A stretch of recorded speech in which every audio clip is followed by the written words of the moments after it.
It's good to be with you all this morning, and excited to be able to continue our class this morning and to be able to worship with you all this morning. If you have a Bible, I would invite you to open it to Genesis chapter 19. If you've been with us the last few weeks, we've been working our way through chapter 18.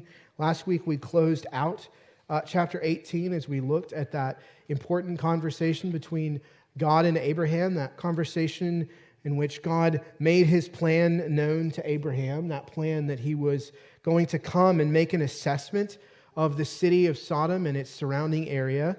And we saw that that was really a plan to see if the outcries of injustice and wickedness that had gone up to God regarding the city really matched the reality of what was going on there. And we saw for Abraham that this conversation really centered on a question of God's justice, not so much on the justice of whether or not it would be right for God to judge this city, but the question was whether or not God would be just in his judgment of the city to sweep away the righteous with the unrighteous. For Abraham, that central question in that conversation that we saw last week, would it be just for God if in his pursuit of justice he destroyed the righteous and the unrighteous? And then we saw that sort of back and forth conversation in which God made it clear to Abraham that he would, in fact, show mercy and spare the city, even if just 10 righteous people would be found there. And even in that kind of back and forth, right, we see this commitment already on God's part to both his justice and his mercy. To do justice, but to also to do mercy. With that promise made to Abraham that in this assessment, if this assessment was to be made and even 10 righteous people were to be found there, then God would do what Abraham asked, and in his mercy he would spare the whole city, even the whole area, just for the sake of those 10 people. So as we come to our passage this morning, we're going to be given sort of the ugly reality of that assessment. We're going to see this assessment up front. And we're going to see the ugly reality of the state of this city. We're going to see essentially God's case against Sodom set in kind of shocking and stark terms. A case that's going to put his justice on full display. But in this kind of ugliness of this sin and the severity of God's judgment, we're also going to see a clear example of God's mercy as well. Of his willingness to spare not a whole city, but one man for the sake of that promise that he made to Abraham. And so if you'll read along with me, we're going to read the whole chapter. I recognize it is a long chapter. I think it's going to serve us well. So bear with me. This is not an easy chapter to read either, but we're going to read it because it's God's word to us. Starting in verse 1. The two angels came to Sodom in the evening, and Lot was sitting in the gate of Sodom. When Lot saw them, he rose to meet them and bowed himself with his face to the earth and said, "My lords, please turn aside to your servant's house and spend the night and wash your feet. Then you may rise up early and go on your way." They said, "No, we'll spend the night in the town square." But he pressed them strongly, so they turned aside to him and entered his house, and he made them a feast and baked them unleavened bread, and they ate. But before they lay down, the men of the city, the men of Sodom, both young and old, all the people to the last man, surrounded the house. And they called out to Lot, "Where are the men who came to you tonight? Bring them out to us that we may know them." Lot went out to the men at the entrance, shut the door after him, and said, "I beg you, my brothers, do not act so wickedly. Behold, I have 2 daughters who have not known any man. Let me bring them out to you, and do to them as you please. Only do nothing to these men, for they have come under the shelter of my roof." But they said, "Stand back." And they said, "This fellow came to sojourn, and he has become the judge. Now we will deal worse with you than with them." Then they pressed hard against the man Lot and drew near to break the door down. But the men reached out their hands and brought Lot into the house with them and shut the door. And they struck with blindness the men who were at the entrance of the house, both small and great, so that they wore themselves out groping for the door. Then the men said to Lot, Have you anyone else here, sons-in-law, sons, daughters, or anyone you have in the city? Bring them out of the place, for we are about to destroy this place, because the outcry against its people has become great before the Lord, and the Lord has sent us to destroy it." So Lot went out and said to his sons-in-law, who were to marry his daughters, "Up, get out of this place, for the Lord is about to destroy the city." But he seemed to his sons-in-law to be jesting. As morning dawned, the angels urged Lot, saying, "Up, take your wife and your 2 daughters who are here, lest you be swept away in the punishment of the city." But he lingered. So the men seized him and his wife and his 2 daughters by the hand, the Lord being merciful to him. And they brought him out and set him outside the city. And as they brought them out, one said, "Escape for your life. Do not look back or stop anywhere in the valley. Escape to the hills, lest you be swept away." And Lot said to them, "Oh no, my lords, behold, your servant has found favor in your sight, and you have shown me great kindness in saving my life. But I cannot escape to the hills, lest the disaster overtake me and I die. Behold, this city is near enough to flee to, and it is a little one. Let me escape there. Is it not a little one? And my life will be saved." He said to him, "Behold, I grant you this favor also, that I will not overthrow the city of which you have spoken. Escape there quickly, for I can do nothing till you arrive there." Therefore the name of the city was called Zoar. The sun had risen on the earth when Lot came to Zoar. Then the Lord rained on Sodom and Gomorrah sulfur and fire from the Lord out of heaven. And he overthrew those cities and all the valley and all the inhabitants of the cities and what grew on the ground. But Lot's wife behind him looked back, and she became a pillar of salt. And Abraham went early in the morning to the place where he had stood before the Lord. And he looked down toward Sodom and Gomorrah and toward all the land of the valley. And he looked, and behold, the smoke of the land went up like the smoke of a furnace. So it was when God destroyed the cities of the valley, God remembered Abraham and sent Lot out of the midst of the overthrow when he overthrew the cities in which Lot had lived. Now Lot went up out of Zoar and lived in the hills with his 2 daughters, for he was afraid to live in Zoar. So he lived in a cave with his 2 daughters. And the firstborn said to the younger, "Our father is old, and there is not a man on earth to come into us after the manner of all the earth. Come, let us make our father drink wine, and we will lie with him, that we may preserve offspring from our father." So they made their father drink wine that night, and the firstborn went in and lay with her and her father. He did not know when she lay down or when she arose. The next day the firstborn said to the younger, "Behold, I laid last night with my father. Let us make him drink wine tonight also. Then you go in and lie with him, that we may preserve offspring from our father." So they made their father drink wine that night also. And the younger arose and lay with him, and he did not know when she lay down or when she arose. Thus both the daughters of Lot became pregnant by their father. The firstborn bore a son and called his name Moab. He is the father of the Moabites to this day. The younger also bore a son and called his name Ben-Ami. He is the father of the Ammonites to this day. Well, friends, this is a challenging passage. It's challenging both in its depiction of sin and God's judgment, but it's also challenging that in the midst of all this, there is also such a surprising depiction of God's mercy towards Lot, a man who really kind of sits at the center of these events. This is a passage that's kind of unflinching in its depiction of the reality of the ugliness of this city, even the ugliness of Lot's own life. But it's also a passage that's really unflinching in holding up both God's justice and his mercy. It's not afraid to show us both of those things, to show us that God is both a God of justice and mercy. This is a passage that's not going to let us pigeonhole God. Right? It's not going to let us sort of favor one or the other, that I like a God who's a God of justice, or I want a God who's a God of mercy. As we see clearly in this passage, he is both. And the case for both really splits the line between those people of Sodom and Lot. As we come to the end of this passage, for all the chaos and the craziness here, I think the overall picture is really pretty simple and pretty clear. Right? Sodom is found guilty, and in his justice, God destroys it. But rather than being swept away with Sodom, in his mercy, God delivers Lot. Right? That's the big picture here, that in his justice, God destroys the wicked, but in his mercy, he delivers the righteous. Right? For all the ugliness in this passage, I think the message here is really pretty simple, pretty straightforward. And as I think we work our way through the messiness of this passage, we're going to look at both of these things: God's justice against Sodom, his case against Sodom, but also his mercy toward Lot and his deliverance of Lot.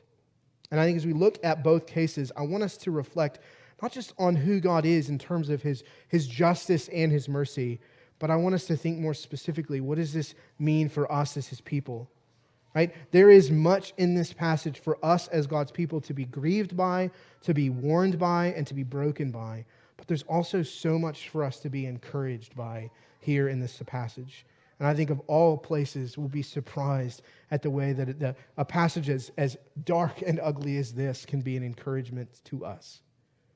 Let's start by looking there at God's destruction of Sodom in this case against this city. It's a clear example of God's justice, right? The question that has been on the forefront of the case of this city from the beginning is, would God act in justice? Would he be just in judging this city? And I think the key question for us as we look at what happens in the events of this passage is whether or not God is just in what he is doing here. Whether or not, as we said last week, those crimes match the cries that have gone up to him. That God made that plan known to Abraham, that he would come, he would make an assessment. And that's essentially what we have happening here with these two angelic figures. Last week we saw them leaving as Abraham and God kind of continued on in their conversation. And as the passage opens, they have arrived at the city. Right? They have come here to make this assessment. And what's clear is as they do make this assessment, they serve both as witnesses to the guilt of this city and then mediators of God's judgment. And as we look at what happens here, the question that needs to be on our mind, again, is the question that they came to us to assess. Do the crimes match those cries? Is this a people and a city truly deserving of God's justice and this destruction? And I think the passage really paints this case against Sodom for us in a few ways. First, we see this sort of clear depiction of the perverse and pervasive iniquity of this city.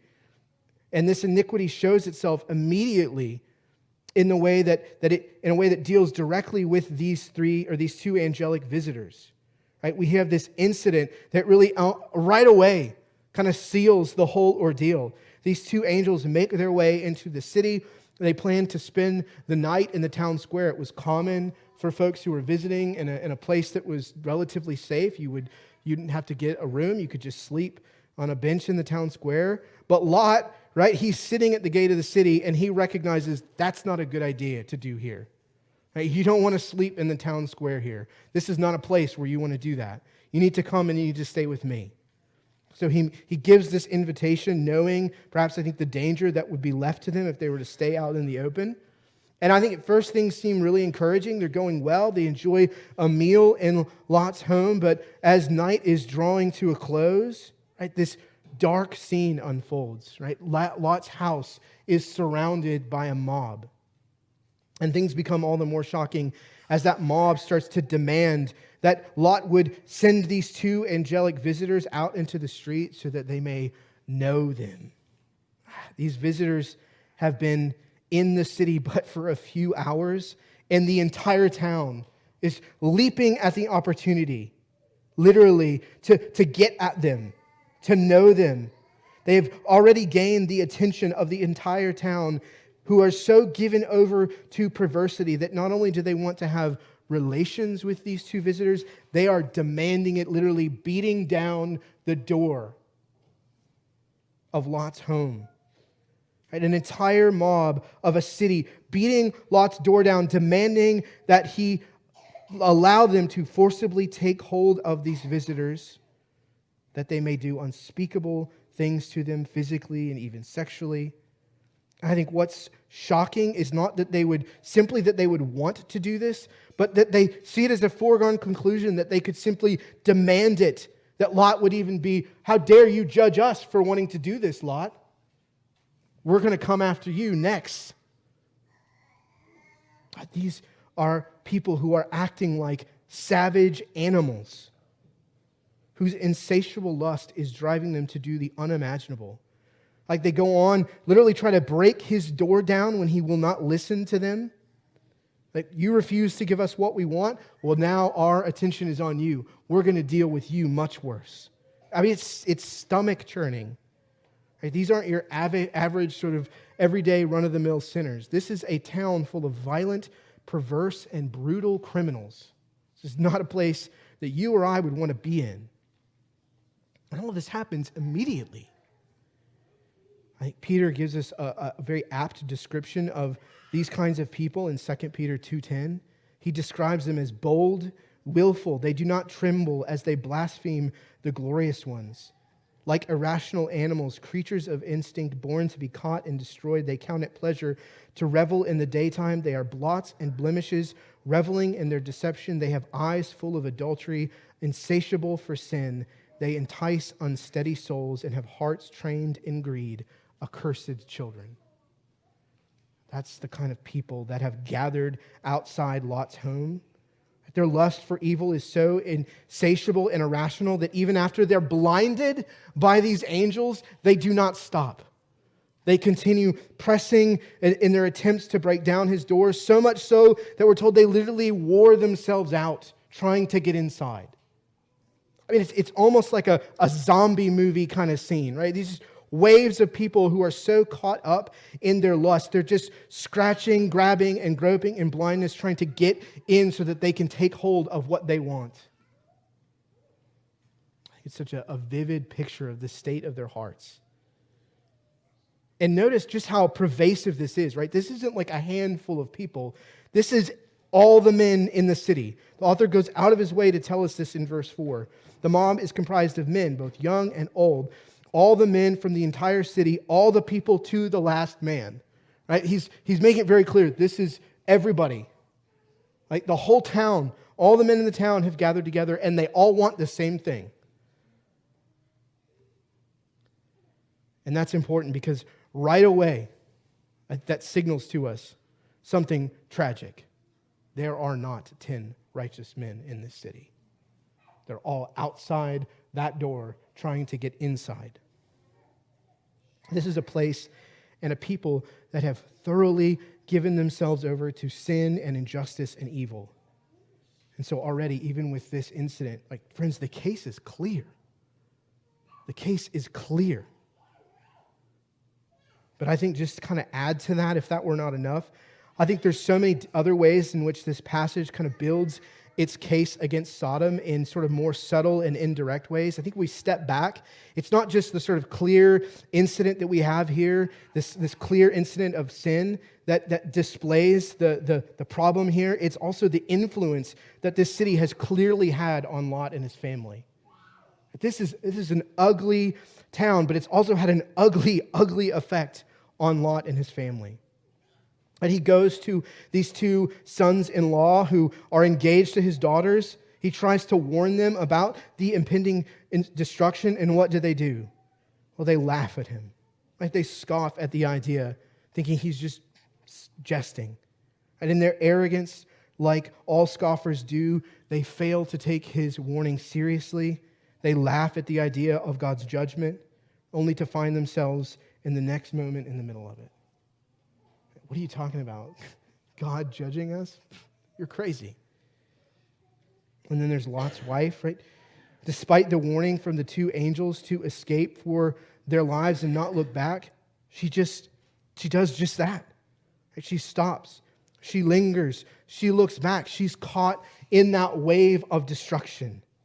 This is a woman who simply could not let go of the hold that this city had on her heart. And her love for that life of ease and prosperity and pleasure that she had found in that city, well, it was so alluring that she was willing to even lose her own life. And Sodom's hold over her heart literally became the cause of her undoing. She couldn't see the reality of what was right in front of her. And then, of course, there's Lot's two daughters. Right? They're less rescued with Lot. We don't know much about them until we come to that kind of postscript story in verses 30 through 38. And if the events of this passage weren't sort of shocking enough, we think, okay, Lot's safe. Like, everything's going to be not horrible anymore, right? But then we're left with this one last scandalous scene in the aftermath of these events. Lot's daughters are with him, held up in a cave. Then there's this plan that they concoct, a plan to get their father stone cold drunk that he doesn't even know what's happening, so that they can sleep with him even and conceive children by him. Shockingly, that they go through with this plan. This is exactly what happens.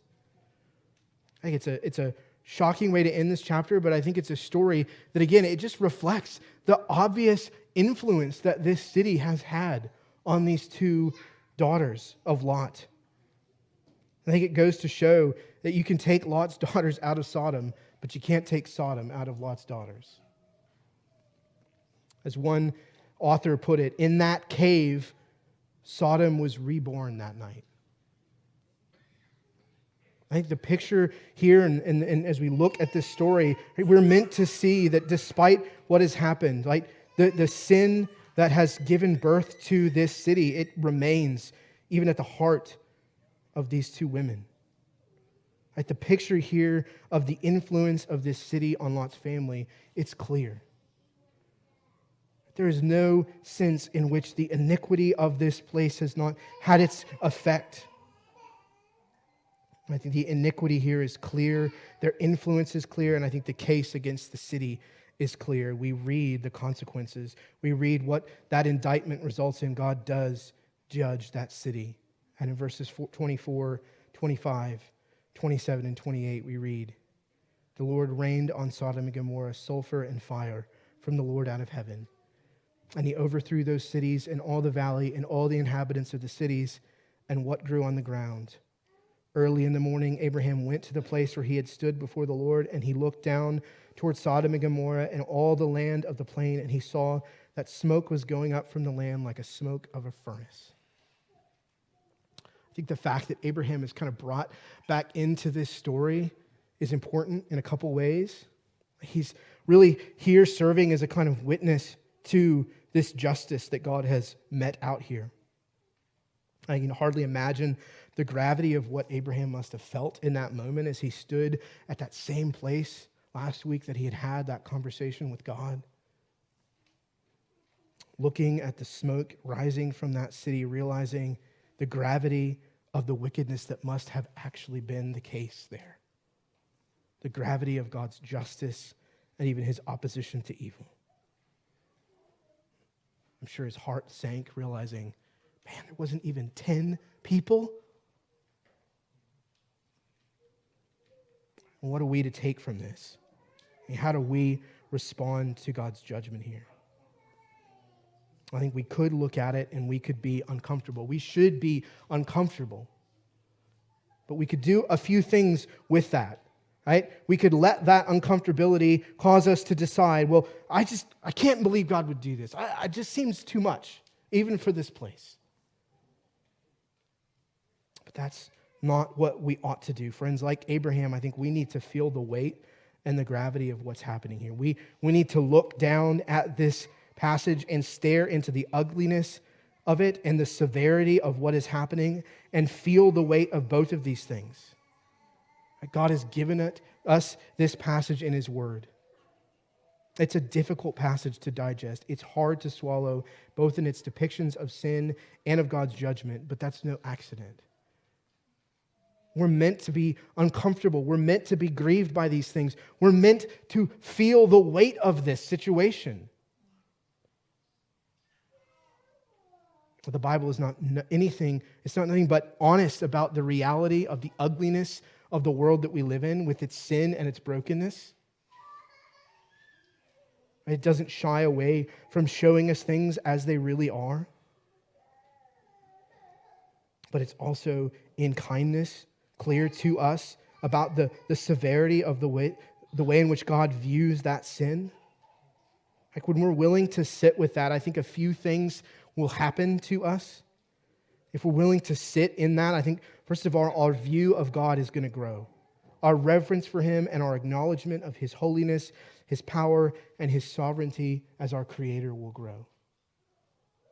The more we're willing to sit in it and recognize the weight of this moment, we'll realize ultimately the weight of who God is.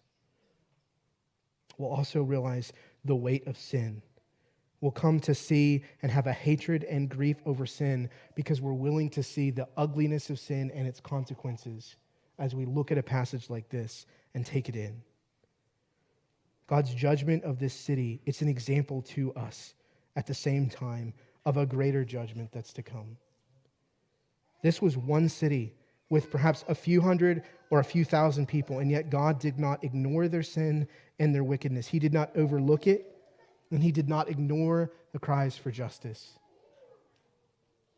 The city was probably much smaller than the one we live in. And friends, the same way, we must know that there is a day that is going to come in which God will bring all evil and all injustice to account. Because he's just. God has chosen to single out this city as an example. And you hear that idea, right, of a judge who decides to make an example out of a criminal. And what does that mean? Well, he throws the book at the criminal. Why? Not because he's cruel, but because he wants to communicate to everyone else the severity of committing this crime. You need to see the way in which the law takes seriously this crime so that you would flee from this crime. And that's, I think, exactly what is happening here. Peter tells us as much in 2 Peter 2:6. God reduced the cities of Sodom and Gomorrah to ashes and condemned them to extinction, making them an example of what is going to come to the ungodly. When we look to the severity of God's judgment here and the seriousness with which he takes sin, this is an example of that greater judgment that is coming. And we must consider, where are we going to be found on that day? Will we be swept away in destruction, or will we be delivered in mercy? And that brings us to the second point and the second focus for us in our passage as we look at God's deliverance of Lot. And unlike the people of Sodom, Lot receives mercy. He receives deliverance instead of destruction. He is not swept away. And I think the key question, if the key question for the first kind of part of this passage that we were looking at was, is God just to do this? I think there's a similar question here. Is God just to allow Lot to be delivered? Why does he do this? Why is Lot delivered? I think we look at the way Lot is depicted here, the case is far from simple. Lot is not a shining example of the most righteous and holy man that you could imagine. Lot is a complicated figure. He's a man of faith, but he's a man whose life is filled with failure. He's not the guy that I would pick to say, if I'm going to save one person, it's that guy, so that everybody will know that I really want you to be righteous. And it is important that the Bible does see Lot and portray Lot as a righteous man. It's something we get glimpses of in this account. Right at the beginning, there's these really obvious parallels between Lot's hospitality towards these angels and Abraham's own hospitality that we saw back at the start of chapter 18. Just like Abraham, he goes and bows down in reverence. He shows honors to these visitors. He presses them to come in to stay with them. Like Abraham, he prepares a feast for them, baking unleavened bread even for them. I think it's an interesting detail that kind of is meant to point forward to the Passover, showing Lot as one who is kind of setting himself apart in holiness and from setting himself apart against the judgment that's coming. And then we see Lot's unwillingness to hand these visitors over, even at the threat of his own life. Like, give these people to us, or we're going to do even worse things to you. And yet, he refuses. Right? There's a real sense even as well throughout this passage that Lot feels obvious grief over what's happening here. Right? He warns the angels, do not stay in the town square. He employs the mob, brothers, don't do this. Right? He is grieved by the reality of what's going on here. Right? He pleads with his son-in-law or his sons-in-laws, we must leave. And Peter tells us Lot was distressed by the depraved behavior of the immoral. For as that righteous man lived among them day by day, his righteous soul was tormented by the lawless deeds he saw and heard. Righteous might sound like a strange way to describe Lot, but I think Peter recognizes that Lot was someone who, for all his failures and struggles, genuinely knew God, he wanted to follow him, he hated sin, and despite his selfish and self-serving reasons for going to Sodom in the first place, I think he was clearly had come to grieve the wickedness that was so clearly on display there. And on top of that, Lot does, in the end, heed these warnings. He heeds the instructions that are given to him, and he follows through with that provided way of escape. So there are many examples, even in this passage, of Lot's kind of faithfulness, his fruitfulness. But we need to recognize something. It's not any of those things that make Lot righteous. Those aren't the reasons that God spares Lot. God doesn't say, well, because you showed hospitality, then I'm going to spare you. No, those are the fruit of his faith. They're not the reasons why he has shown mercy, but they are the fruit of his faith. Like Abraham, it is Lot's faith in God, however meager and weak, and not his own righteousness that causes him to be counted among the righteous. And that is so important for us to see. Because we need to understand in saving Lot, God is not sort of giving him what he deserves. Saying, well, okay, you did enough there to warrant that I will make sure that you get out of this whole thing alive. That's not what's happening here. God does count Lot among the righteous, but it's not in any clear sense because Lot himself is this shining example of righteousness. It's because, I think, as we look at even just these meager examples of fruit, we see a man, however flawed, who does have genuine faith in God. This is not some random denizen of Sodom. Right? This is someone who belonged to God, and God singles him out for deliverance because of it. And we have to wrestle with this. We have to wrestle with the reality of who Lot is. The text is not shy about it. Right? It does not shy away from showing us even his flaws and his failures. Right? He's righteous, but he's by no means perfect. Right? He's someone who repeatedly fails, even in this whole situation. Right? He fails to influence his family. And there are moments where he just outright fails his family directly. I think he fails his daughters really in both instances in which they're named. Right? We should probably be disgusted at the plan that they come up with, but I'm equally disgusted at Lot's own plan, that he would offer up his daughters. Take them instead. I mean, that story alone, it's so confusing. On the one hand, you want to say, well, good on you for not giving the angels to these men, but no, that's a terrible idea. I think it just shows the complexity of this man. And surely he bears some measure of responsibility in their plan to get pregnant by just being willing to drown his sorrows night after night in bottle after bottle of wine. Okay, great, yeah, sure. Well, I'm stuck in this cave. What else am I going to do? And he doesn't just fail his family. He fails in a number of ways. Like, it's easy to harp on Lot's wife and say, well, she turned back, she looked back. But don't miss the fact that Lot also lingers. In verse 16, we're told explicitly, he lingered.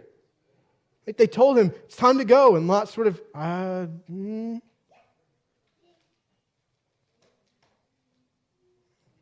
And I think as we come to the last story here, that story of that encounter with his daughters, like it's dark.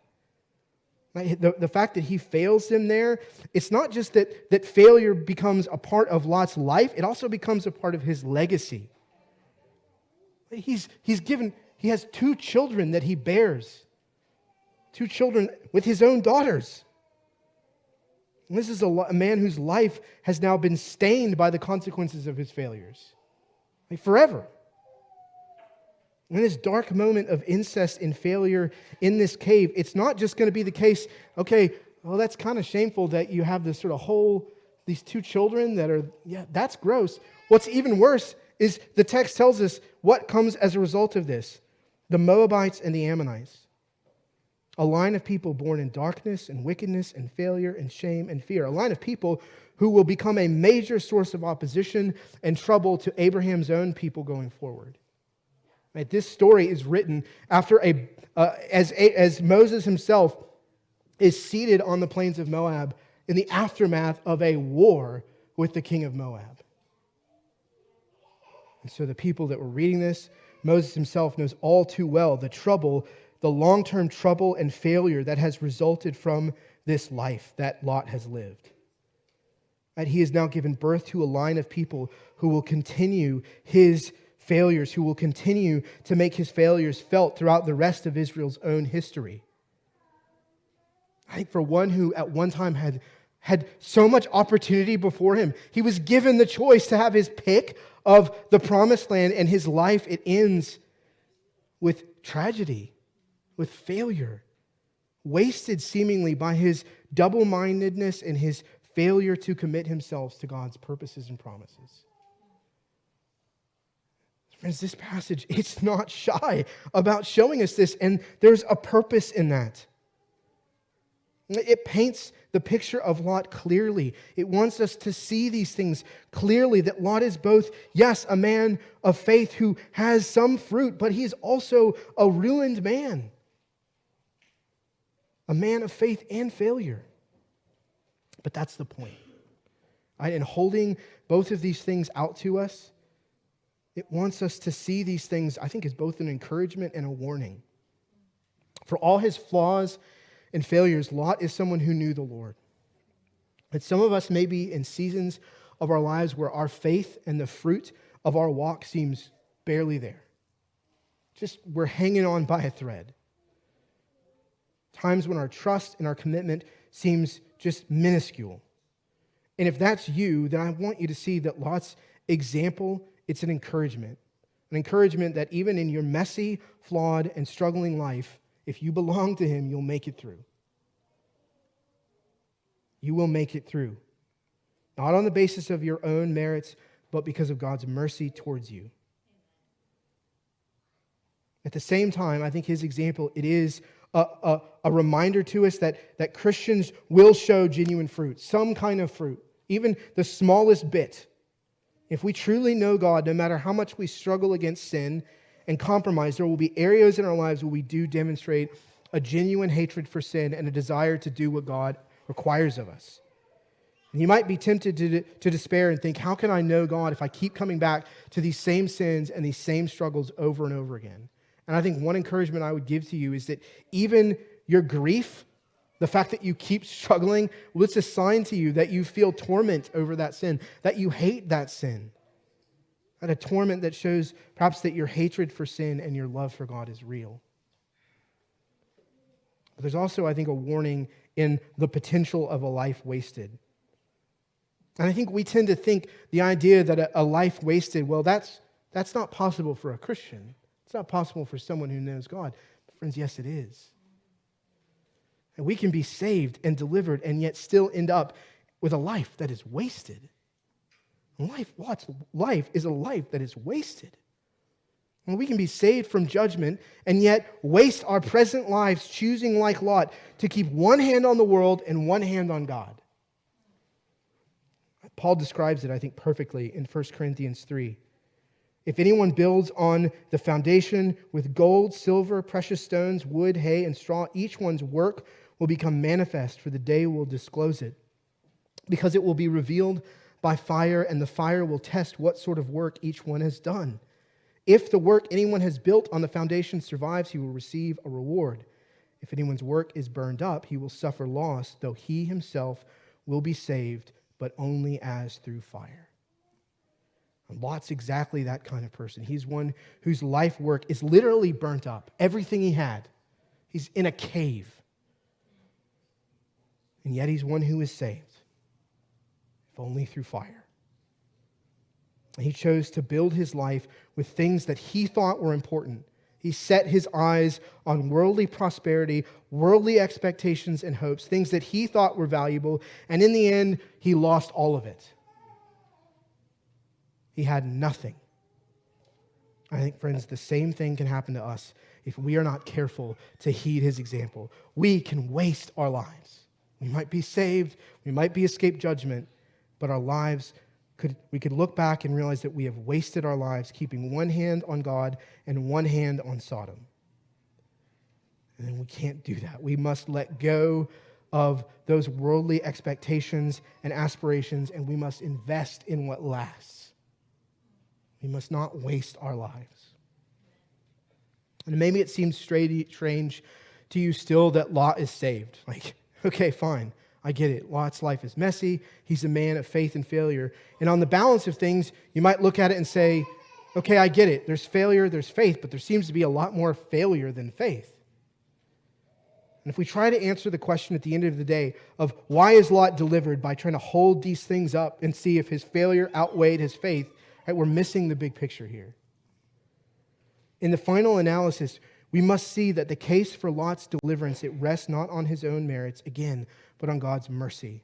Right? Despite all of these failures, I think Lot's story is ultimately one that demonstrates a God who enters in, who shows mercy, who triumphs over our failures, and who delivers us even in those failures. I mean, consider the numerous ways that God is at work to do good in Lot's life here, despite all of the constant stupidity of what he's doing. As we find Lot at the beginning of the story, he's sitting at the gate of Sodom. He's basically become one of the town leaders of a place at the same time that he hates. And yet it's in that place that these angels meet him. Like, it's no accident that they're brought into his home. Like, they're on a rescue mission. I think Lot thought, I'm going to protect you. But the reality is it's the other way around. Like, they're here to protect him. They blind the mob. They pull Lot back into the house. They give him those instructions to flee. Even when Lot lingers, why is he saved? Why does his wife turn to a pillar of salt when he is saved?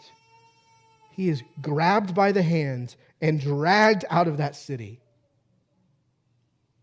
And how does the passage describe that act? As mercy from God. No, Lot, you've got to be taken out. And the picture is one of incredible mercy on God's part as he delivers Lot from the city and I think even from his own failures. So one of the things that's, I think, so crucial for us to see at that story that we end with, we would be tempted to sort of gulp and say, gosh, what a terrible, failed life, and that's true. But if we step back and we look at the full picture of what's happening in this moment, it's actually amazing. Because those two children born that night, through them come two other important women, Ruth the Moabite and Naamah the Ammonite princess. Ruth, the grandmother of King David, and Naamah, the princess who will become the wife of David's son Solomon, who will bear his grandson Rehoboam. You know, Sodom may have been reborn in that cave, but also in that cave was King David born, was King Solomon born, was King Rehoboam born.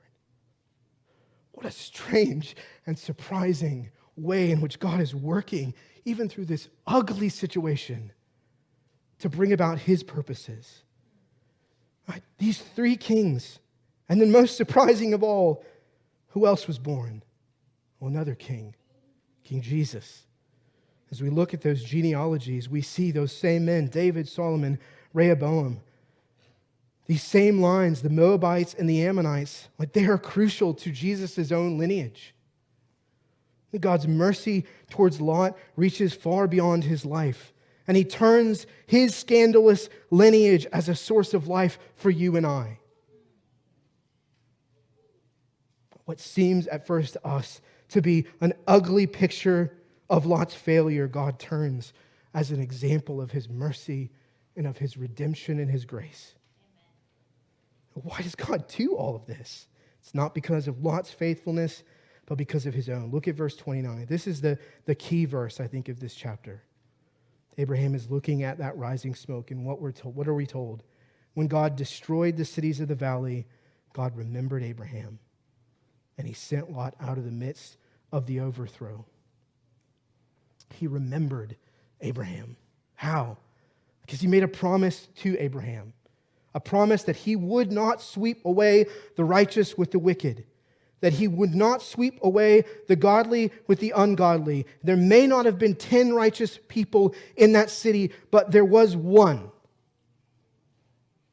And God delivered him. And that man, right, he is not the most shining example of righteousness and godliness, but what little faith he had was enough for him to be counted among the righteous. It was enough for God to look at him and to remember his promise to Abraham, that he would deliver this man in his mercy. And as messy and complicated as Lot's life was, in the end, his deliverance, it's a clear picture of God's faithfulness and his mercy to save his people from judgment. It's such a clear picture of the gospel. At the end of the day, Lot is delivered not because he deserves it, but because he has received grace from God. And like Lot, there is nothing that we can do to earn our freedom from God's judgment, to earn that place.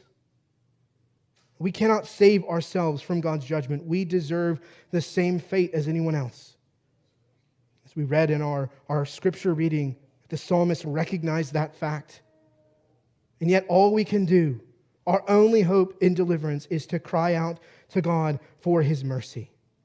To not look to ourselves, but to look to his willingness to count us among the righteous. And the only hope that we have, that God will look at us and say, okay, I'll show you mercy because you're righteous, is not the goodness of our own ability to be righteous.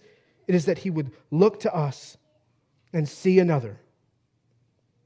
He would remember another. That by turning from our sin and fleeing to Christ and putting our trust in his righteousness and his death on behalf of sinners, that we would find mercy and salvation from that judgment that is coming. And friends, if you have not done that, if you have not fled to that place of rescue in Christ, do not linger. Do not hesitate. Run to him. Find refuge from that judgment that is coming. This is a challenging passage.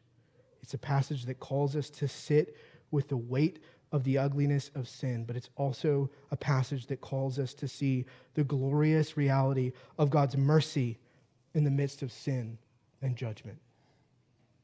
The God at work in Genesis 19 is not a God who we can pigeonhole again. He is a God who is both grave in his justice and glorious in his mercy. We can't pick and choose.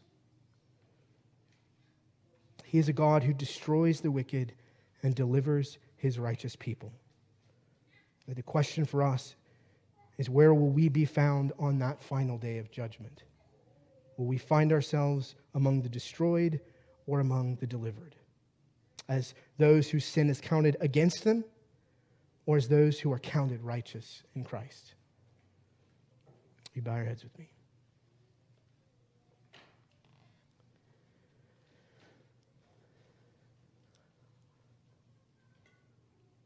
Father, I pray that this text would haunt us. It would haunt us in the best way possible. That we would forever remember, God, who you are. That you are a God of justice, but you're also a God of mercy. And that we would see that, God, and we would glorify you because of it. Both things. God, help us to see in this passage that clear reminder to us that we must be found in Christ alone. That is the only hope of mercy. And we ask these things in his name. Amen. In just a moment, we'll stand and sing. Let's take a moment to reflect